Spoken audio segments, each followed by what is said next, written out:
Орто Токой кичи КЭСинин курулушуна куш келипсиздер. Ошол боюнча сиздерге кыскача маалымат берип коелу. Бул Орто Токой кичи КЭСи биздин Кыргыз Республикасынын өкмөтүнүн токтомунун негизинде 2023 жылы биздин Чакан КЭС ачык акционердик коомунун анан кытайлык CIMC компаниясынын ортосунда келишимдер түзүлгөн. Ошонун негизинде азыр курулуш иштери кызуу жүрүп жатат. Бул водохранилищанын объему 470 миллион куб сууну сактап, анан вегетационный периодда чүй өрөөнүн жана Казакстан мамлекетиндагы сугат суулары менен камсыз кылат. Ошо суунун деген жөн эле кетип калбаш үчүн ушул жерге Орто Токой кичи КЭСи курулуп жатат. Долбоордун жалпы суммасы 34,8 миллион долларды түзөт.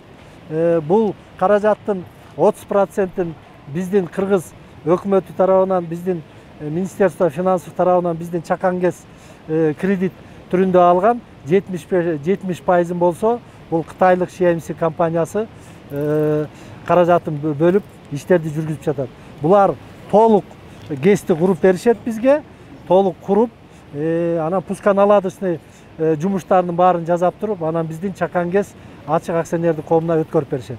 Андан ары биз иштетебиз буйруса. КЭСтин курулушунун аякташы график боюнча 2026 жылдын биринчи жарым жылдыгында берилет. Бирок азыркы темп менен курулуш иштери тез жүрүп жатат. Буйруса 26 жылдын биринчи жарым жылдыгына чейин эле ишке берилет.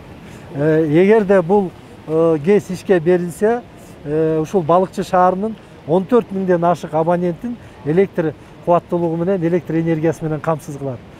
Бул жерде дагы баягы дополнительный жумуш орундары түзүлөт. 20дан ашык киши биздин компанияныкы ал КЭСти эксплуатация кылат, электр энергиясын өндүрүп чыгат. Андан сырткарда бул жерде 110 киловольттук подстанция курулат. Андан сырткары ал подстанциядан алынып 8,5 километр аралыкка жогорку чыңалуудагы 110 киловольттук линияга барып кошулат. Ошондо ал дагы курулуш иштерине кирет.